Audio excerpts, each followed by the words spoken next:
Hello, my name is Pernell Whitfield, and I serve as the Exchange Program Coordinator here at Georgia State University. I would like to first congratulate you on your acceptance into the Exchange Program and also committing to the program in a timely manner. I know the application process is not always the easiest thing for the Exchange Program. It can be a little complex, but you stuck through it, you got accepted, and now here you are. Congratulations. This video will serve as the first part of your pre-departure orientation and will discuss the important next steps for you to take, as well as foundational information in order for you to be successful in this planning process for the exchange program. Please watch this video in its entirety and take notes as necessary. Let's get started. As a brief overview of our agenda for today, we're going to discuss exchange communication and what we expect of you now that you have been accepted and committed into the exchange program. We're going to discuss next steps and forms for you to complete. We're going to discuss finances. That's a very, very important part. So we want to make sure that you have full understanding of the details that involves finances. And then we're also going to discuss academics, as well as additional exchange planning resources. Starting out with exchange program communications. For all questions related to the program, whether it be related to the application items or different forms to complete, you can reach out to us at outgoingexchange@gsu.edu. I have a team of individuals, myself and a few other student assistants or graduate assistants that are here to assist you with all of your questions. Please do not contact other GSU study abroad advisors. They do not work with the exchange programs. We all have a specific portfolio of programs. And so I work specifically with exchange and have more in-depth knowledge. And so it is best that you reach out to me, not my personal email, but the outgoing exchange program email. So make sure you use this email and we'll be here to assist you with your questions. Please know that we will always use your student email. So that is the @student.gsu.edu email. This will be used for all communication, even from the host university. So please be sure to use this and check it at all times. And when it comes to expectations, we have to, put these in place because there are a lot of moving parts when it comes to exchange. A lot of things that are happening all at the same time, a lot of requirements, a lot of forms. And so it's important that you are responsive to emails that we send out, especially different tasks given by GSU and or your host university. There'll be things that you'll be completing for us at the same time. We'll discuss those later in the presentation. But it's important that you be responsive to those things. Next, please do not delay submitting documents. It can and will have an impact on your program participation. We do not want that to happen. And so it's important that you are quick with completing your documents and submitting them on time. Please do not miss any deadlines. Last but not least, if you are in need of help, we expect that you reach out to us and let us know if you need assistance as soon as possible. So that way we can help you in a timely manner. I always say, if we are unaware that you need help, we are unable to assist you because we wouldn't know. So we expect you to be able to reach out to us. There's no problem too big or too small. We are here to help. So please do not try to do everything on your own, but we are here to assist you. All right, so we're going to take some time to look at where we are on the application timeline. You have already completed phase 1 and 2. You've applied by the deadline, submitted your application, then you did the intense waiting period in phase 2.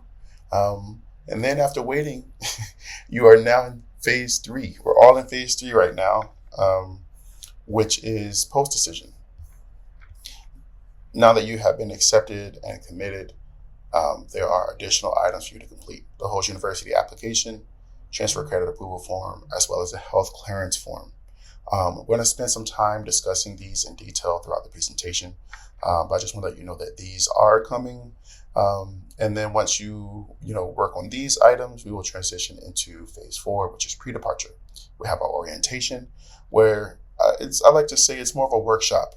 I'm not just sitting, I'm not just going to, stand and share, information at a PowerPoint all day, but it is more of a, more of a discussion. We're going to, it's more of a time for me to equip you with the tools to be successful in your experience.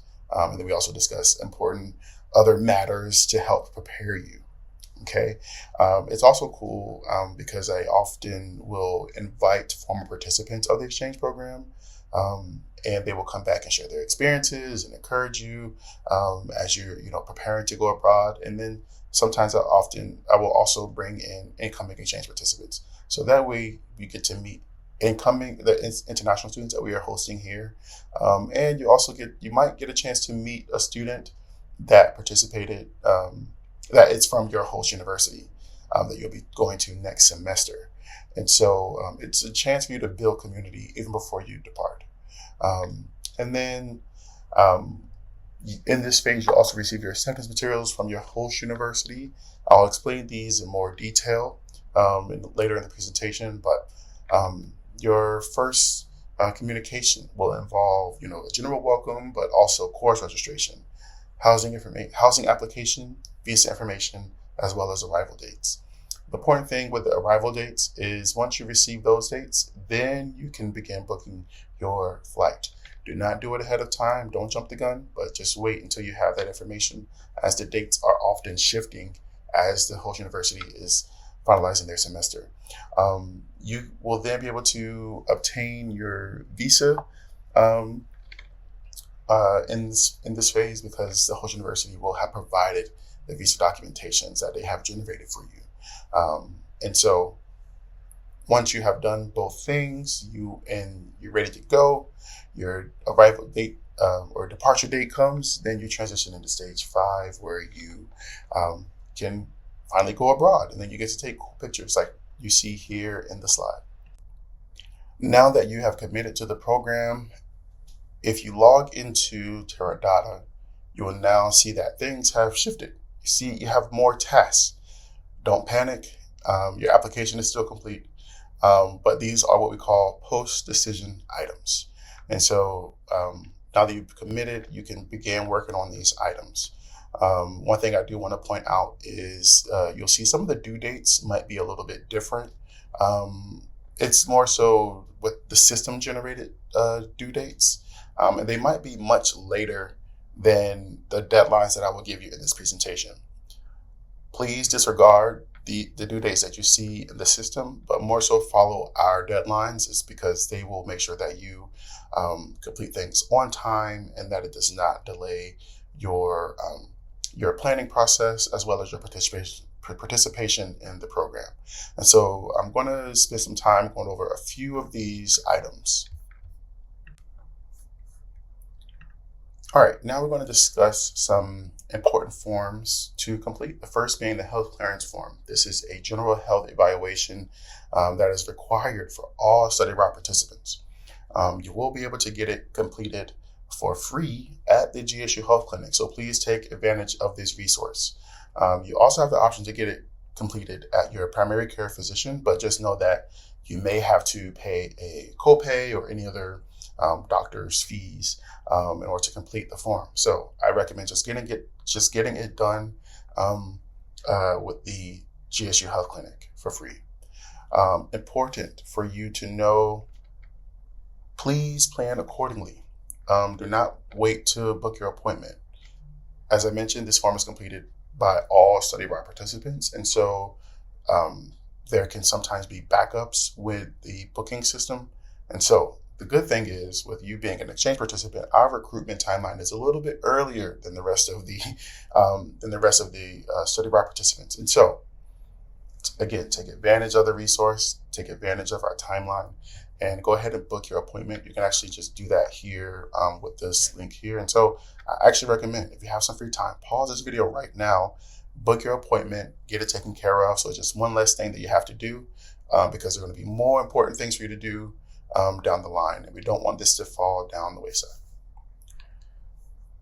When submitting the form, make sure that you have a signature of the physician that is completing your health screening.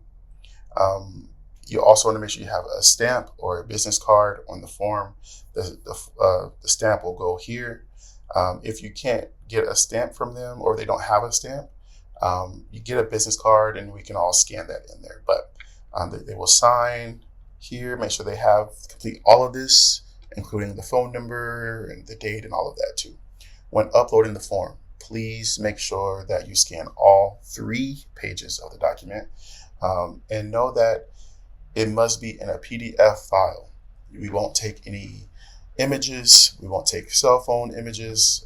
Even if your phone has the highest quality, we will not accept it. So please just go ahead and scan the document using a scanner.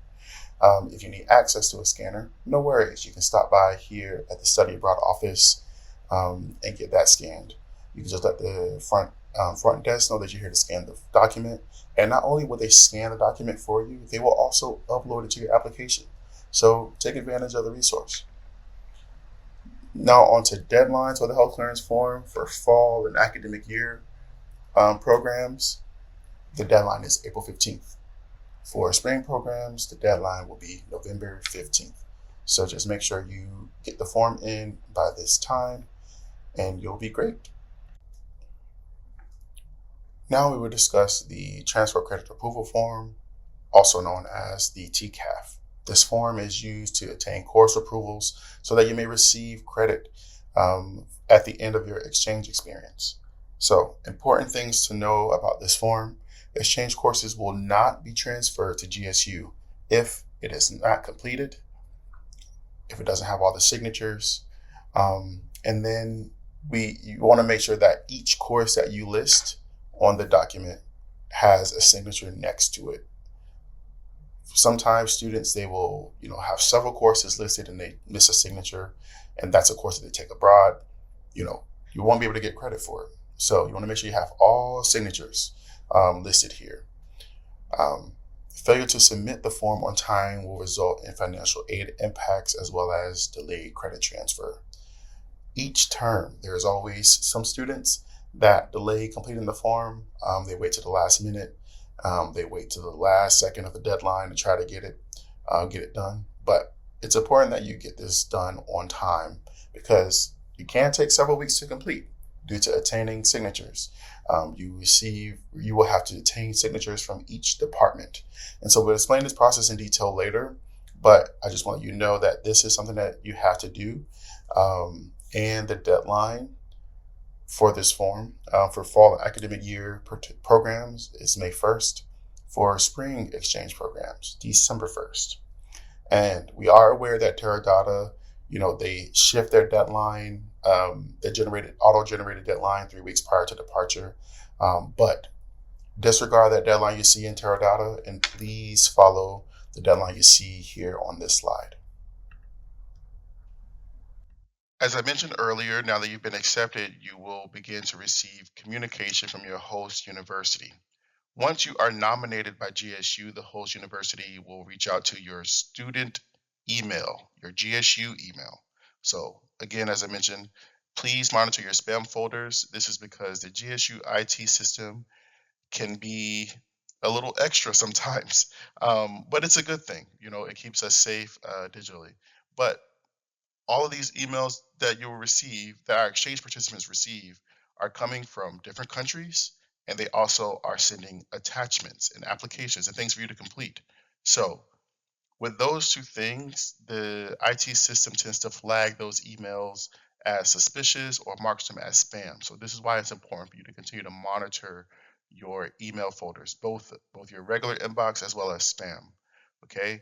And also, please know that you are responsible for meeting all deadlines given by the host university. I am not always looped in on those communications. And so I may not be aware of the deadline that may be approaching for you. For example, if it's an application deadline or a course registration deadline, I will not receive those emails. You will. So you will be responsible for that. And I can't do like hand holding throughout this experience for all participants because I'm not in on those communications. So It's important for you to stay on top of those deadlines. All right. Um, your first initial email from your host university, they will just give you a general welcome and then inform you to complete the host university application. Again, this is what will enter you into their host university system and give you access to everything at the university. After you complete your application and you are accepted fully on their end, they will provide details on course enrollment procedures, housing, whether on or off campus. If it's off campus, they'll just give recommendations on how to find secure housing. They're going to discuss details and provide documents for you to take to your visa appointments or upload if it's a digital process. And then they're also going to discuss the arrival dates and orientation processes. The question I often get regarding the host university application is, will I get declined by the host university? No. Um, uh, well, no with the asterisk mark. They have a general understanding that we at the GSU Study Abroad office have vetted our candidates. And we have the same understanding of these host universities when they send us students. And so they already meet our deadlines, not excuse me, they already meet our qualifications and requirements, and so you all have been selected based on their host university requirements as well. And so it's a very rare chance that a student would get declined. These applications are pretty much protocol for the most part, and it's just a way for you to get entered into the university system.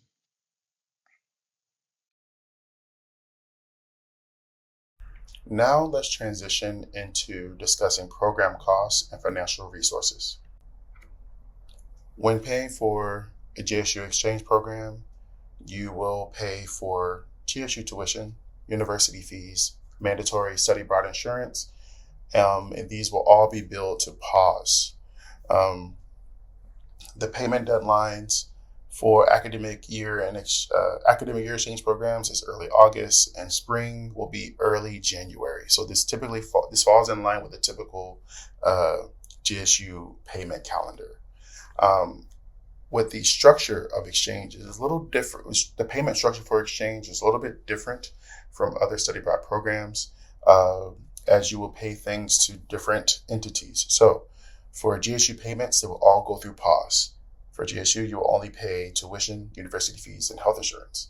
For the host university, you will pay housing if you're on campus and meal plan. They will inform you on how to pay and where to pay. But just know that those payments will go directly through them. Other costs to consider include airfare. As mentioned previously, do not purchase flights until you receive the official arrival dates from your host university. And also know that one-way tickets are okay. Sometimes with students traveling for such a long period of time, they aren't sure of the exact date they want to return. And so it's okay to, purchase a one-way ticket and enter that into the travel itinerary section of your application. Passport and visa costs are also things you want to consider when planning. Housing, if you're off campus, meals. Sometimes students like to cook even if they are on campus. So those are things you want to budget for, as well as course supplies and personal expenses. Now, I would like to discuss study abroad funding resources. And I like to discuss these from most guaranteed to least guaranteed. Please know that these are all helpful, but in the sense of planning, it is good to kind of have a understanding of, which funds are most secured and which funds can be um, accessed quicker than others. All right, so first is personal fundraising. This is what I like to consider the most guaranteed method.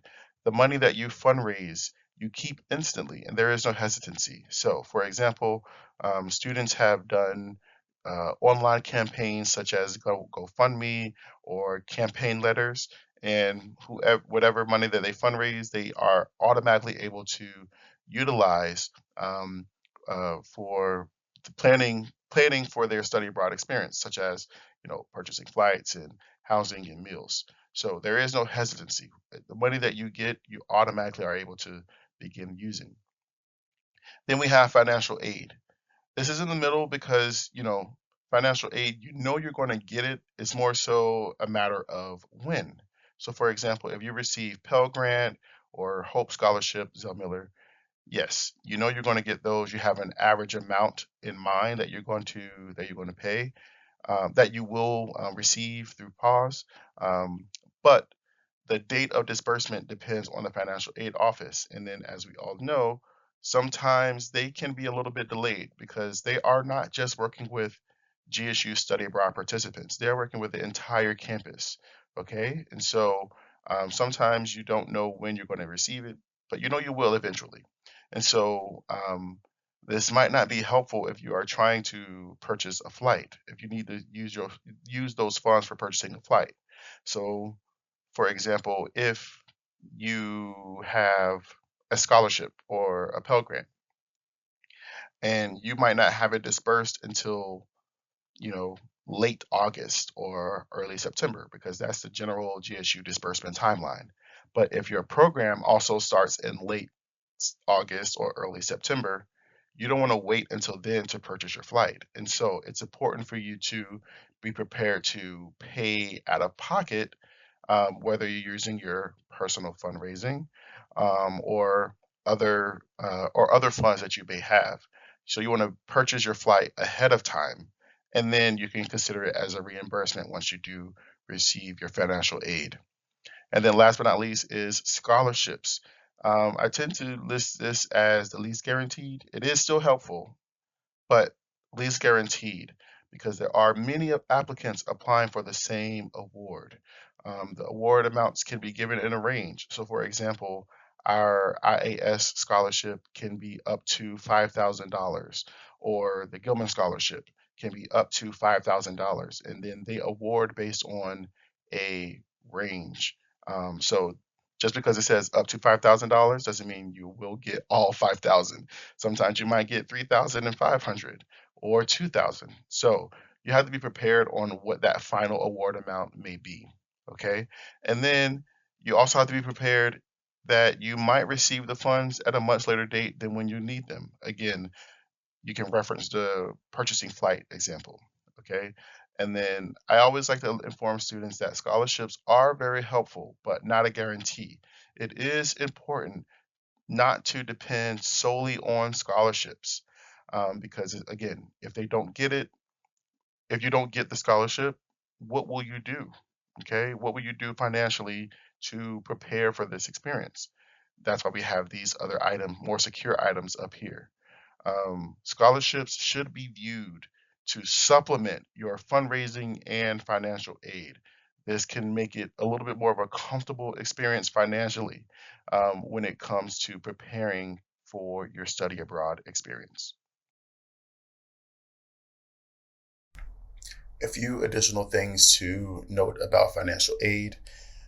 It does travel with you abroad. And so you want to make sure that you complete your FAFSA on time. So just go ahead and get that into the system so there are no delays down the line. And your financial aid package can apply directly to your tuition charges here at Georgia State. And this includes Hope, Zell Miller, Pell Grants, or any other, financial aid that you typically receive, whether it's grants or scholarships, can be applied. Plan for your refund with a direct deposit.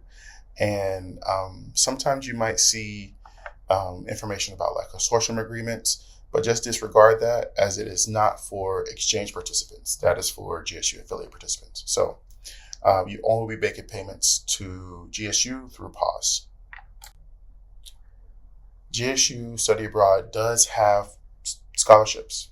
Our major scholarship here is the International Access Scholarship, also known as IAS. You can receive up to $4,000, and there is no separate application needed. The program application that you've submitted and for your exchange program, that will enter you into the scholarship consideration if you submit it on time. So there is no separate application for this scholarship. There is a link where you can click and learn more about the scholarship and also calculate your award, your potential award. And then award notifications for this specific scholarship is late July for fall and academic year programs and late November for spring programs. All notifications will be sent through email, and the scholarship will be applied to your PAWS account. Now let's discuss the transfer credit approval form and the detailed process. Please make sure you take notes and that you are prepared. The transfer credit approval form, also known as the TCAF, is very important to your exchange experience, as I mentioned earlier. Without this form, we are not able to transfer your credits back to GSU. So it is important that you complete it on time and also make sure that all sections are completed. Do not leave any sections blank. Do not leave any courses without signatures. So you want to make sure you get this done as soon as possible so that there are any delays to your participation or financial aid. In preparation for completing this form, we recommend that you review the exchange courses offered by the host university so you have an understanding of what you want to take before you begin listing them on the form. It is recommended that you list as many as possible so that you have backups, and we'll discuss that later in the presentation. We also recommend that you meet with your academic advisor. With them being in your department and they have an understanding of your degree plan and your major and everything, they are your best advocate in completing this form because they know what you need to take. We are not in the academic departments, so we aren't able to give that advice to the best of our ability. Here are the TCAF instructions that are on the second page of the TCAF document. Please make sure you read through all of these instructions as well as the important notes. But we want to make sure you read through all the instructions because that's going to give you, guidance on how to complete each section. Even for section 4, 5, and 6, when we loop in other departments such as financial aid, your academic advisor, and also the academic departments, it gives them instructions on what to do for their designated section as well. So if you ever have questions or if you're confused about what to do about a section, please make sure you touch base with the instructions page first. And then you can reach out to our office if you have additional questions.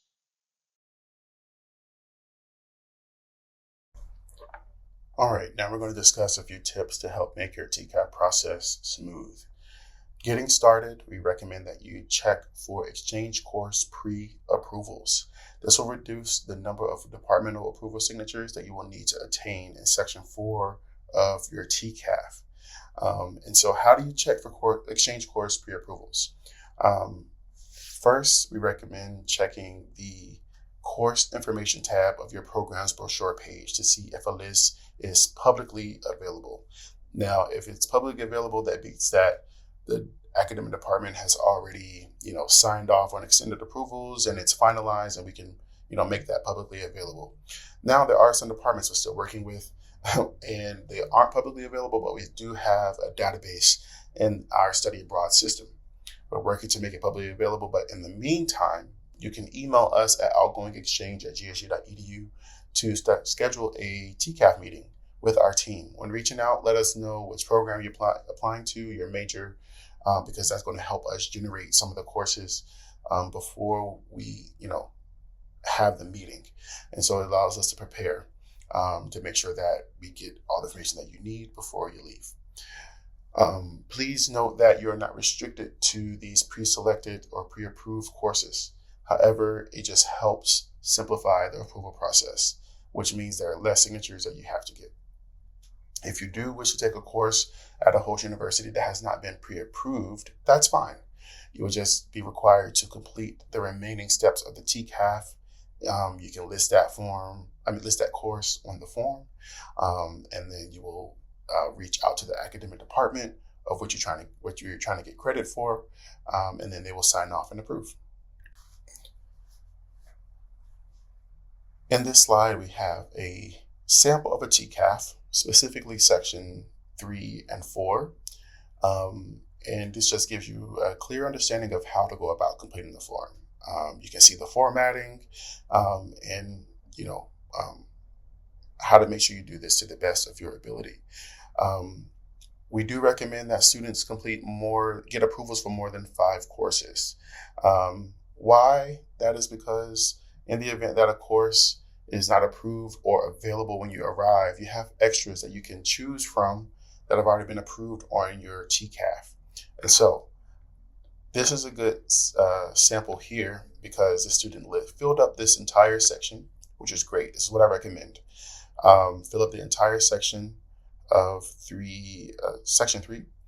And then if you look in section 4, you can see that although they listed all these courses, not all of them were approved. And so that's fine if your course is not approved, because this student, they had backups that they could choose from. And so this is how you can just make sure you have, a plan B in the event that a course is not available when you arrive or it filled up too quickly. So the next tip is make sure you keep a balance. I know that some students, they want to focus only on their major, and, that's fine. But if you are approaching your senior year, or you're taking all these advanced classes, you'll be abroad taking very, very intense classes. And that's not what we want. We want you to be able to enjoy your experiences. So I recommend students look at everything you need to take academically. So whether it's your major, minor, foreign language requirements, electives, etc. Create that balance so that your course load is not too heavy while you are abroad, and that you can enjoy your experience overall. And last but not least, begin this process as soon as possible. There are several signatures that you need to complete from different departments. And so depending on, your major and, what you plan to take abroad, you'll reach out to several departments. But do not delay this because academic department heads, professors, they're on their own timeline as well. They're busy teaching and things like that. And so it's possible where they can delay signing, or they may not get to it as quickly as possible. So make sure you start this as soon as possible to prevent those delays. All right, so let's take a look at another TCAF. This one, again, focuses on section 3 of the TCAF, course information. And it's a little different. So what's different about it? The foreign course numbers. These are all course numbers that the student had to generate because the host university did not have course numbers. They don't operate using that system. So now there are some countries or some universities that we work with that do not operate on university course numbers. Like here at Georgia State, we use MK 4010 to refer to marketing metrics. Some host universities do not utilize this system. And so when completing TCAF, we still need a course number. So how do you do that? The first half of creating your code, you want to use the acronym of the host university. So this school is Toulouse Business School. All right. The acronym for your course code would be TBS. And then after that, you will use a numbering system, and so we recommend starting with 001, all right, and then you can continue on the series 002, 003, and you can see they went all the way down the line here to add all of those. So this is what you can do in the event that your host university does not list course numbers. For section 5 of the form, you will work with your academic advisor. In this section, your academic advisor is going to check off to make sure that your courses are CPOS compliant. What does that mean? It basically means that your courses align with your degree.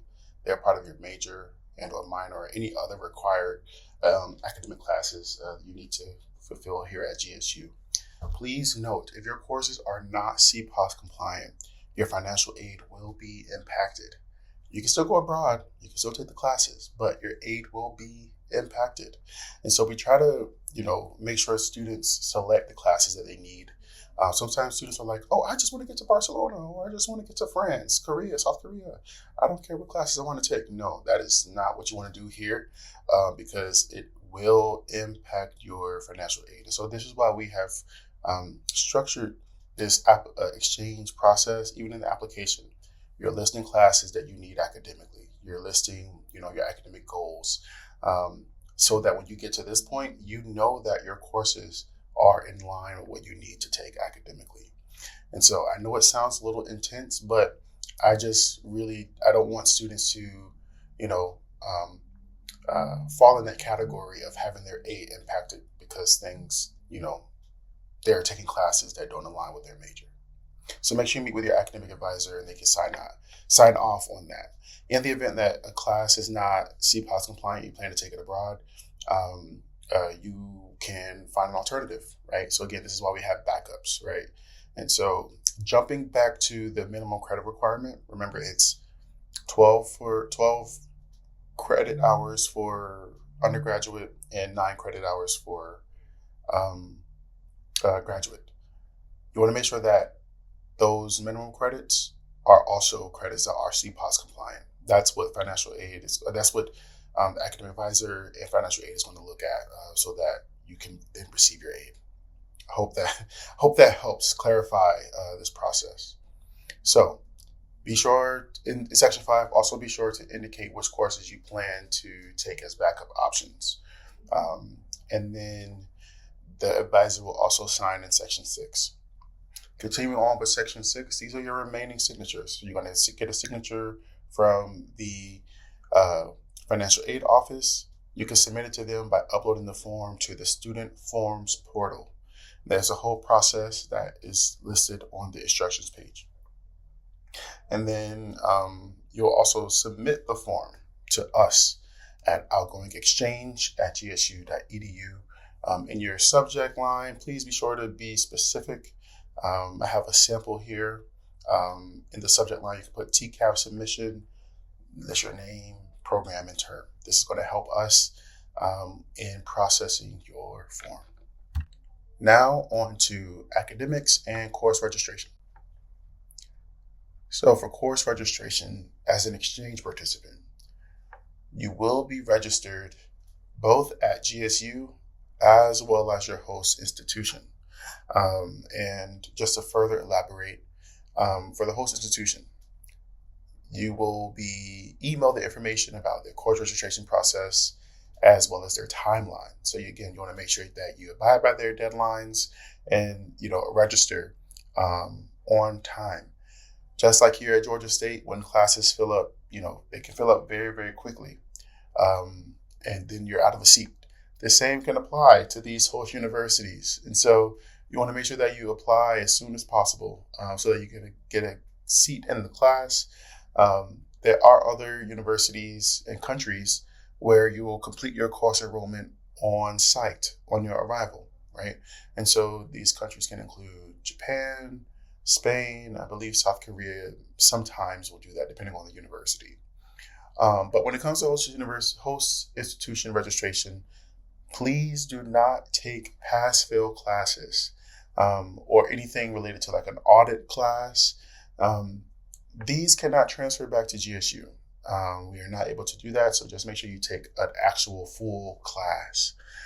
For GSU, you will be instructed to enroll in a placeholder course called INEX. The number of credit hours will be based on the approved courses on your transfer credit approval form. As I mentioned before, 12 credit hours for undergraduate and 9 credit hours for graduate students. These are the minimum requirements. So you'll have to make sure you at least reach these on your TCAF. And then you also must submit your TCAF in order to receive your INEX registration details. And so as I'm explaining this, I'm hoping that you're able to see how all of these processes and forms tie together. Like one thing can't happen until we get the next thing. And so I hope you understand that. And this is why we kind of make it very, very urgent that you get things in on time. So, as a quick note, foreign universities can have different academic credit systems. In South Korea and Japan, they do just align with our system. So, if you do see a 3 credit class at Korea University Business School, for example, it will most likely transfer back to GSU as a 3 credit class. Now, in Europe, it tends to differ drastically because they use the ECTS system. And so generally, it is a ratio of 2 to 1, um, but not always. The reason I like to bring this up is because when students are completing their TCAF and they're researching courses offered at the host university, they'll notice that there is a big difference in credits. So, for example, if a student is applying to University of Nottingham in the UK, they might see one course for 15 credits or 20 credits, and they will say, well, is this the only course that I'm taking? The answer is no, because it will transfer back to GSU with the amount of credits that you're looking to receive for the course you're trying to receive. So if you are taking a philosophy class here at GSU, or you're looking to get credit for a philosophy class here at GSU, that is 3 credits, it'll most likely transfer back as that. Now, your TCAF is your final determination of what these credits will transfer as. Sometimes you might list the course will transfer back to GSU as 3 credits in section 3B, right? But your course approver might update those credits to say, oh, it's actually going to be 4 credits instead of 3, because we notice that you're doing more in class hours. And so that's actually a good benefit, another benefit of exchange. And so your TCAF will let you know your final determination of how many credits these classes will be worth. Once you have completed your exchange experience abroad and we receive your transcript from your host university, we will then begin the exchange credit articulation process. This is basically when we transfer your credits back to GSU. We will articulate your credits based on your TCAF. So if you take a certain course abroad and you list a specific course at GSU and it was approved, that's what we're going to give you credit for. If you took a course and did not receive an approval signature for it, you can't get credit for it. But you can still work to attain it on the back end. We'll discuss that at the in-person orientation. Now, once your courses are transferred, your academic advisor will be responsible for moving the courses to the appropriate section in DegreeWorks. So sometimes, when we transfer the classes, it ends up in the incorrect section. If that happens, just reach out to the academic advisor and they will correct that for you. But just know that it is beyond our control. That's something that we can fix here. Now, your grades. They will only count towards your cumulative GPA and not your institutional GPA. So please keep that in mind. And also keep in mind that you should not take pass-fail classes or audit classes while abroad because they won't transfer back to GSU. For when it comes to transferring the credits, we use a conversion scale from ACRO, and I have a link here, but you all receive a copy of a document that has the conversion scales for each country. So that way you have an understanding of what your grades will count as while you are abroad. So that way there's no surprise when you come back, but you'll know that what your grades will count as when they transfer back to GSU. Now let's wrap up the presentation with a few planning resources that can assist you as you prepare to go abroad. The exchange planning checklist serves as a guide for each phase of the exchange process. So some of you may have received this form during advising, or if you came to our office at any point, you may have received this form. But we are now on the accepted phase. So it's going to discuss quite a few items that we've gone over in this presentation, such as the transfer credit approval form and also the health clearance form, but also discuss other items such as your travel itinerary, registering for INEX courses, and also visa information. And the good thing about this form is that it'll provide links to everything that is referenced, including the forms. And so that way you can go ahead and use these links as you engage in this planning process. The exchange budget worksheet is also available to help you plan financially for this experience. You may have seen this in your application, just as a general uh, guide on how to plan financially. But now you can, now that you've been accepted and your host university provides more information about expenses and um, cost of living in that specific city and country, you can revisit your budget worksheet and update it accordingly. That way you're able to plan in these months leading up to your exchange experience. These resources, along with many more, are available in our Exchange Toolkit. This is a online page that lists all of these forms electronically and also provides links to like info sessions, the exchange timeline, and also a direct link to arrange an advising appointment with me. So you can access this toolkit by scanning the QR code here or going to this website.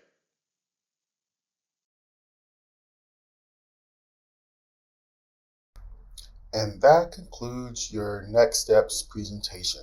Thank you for watching this video in its entirety. It's a lot of information at one time, but I wanted to give it to you in video format so you can reference this information at all times. This again does serve as the first part of your orientation. I will be in touch with you very, very soon about the in-person orientation session and how you can go ahead and sign up for that. If you have any questions in the meantime, or even later on, whether it's exchange program questions, TCAF questions, or advisor inquiries, please email me at outgoingexchange@gsu.edu. Our team is ready to assist you. Again, congratulations on being accepted as an exchange participant and committing to the program. I know it's not an easy thing, and I'm ready to work with you on this process. Have a great rest of your day, and go Panthers.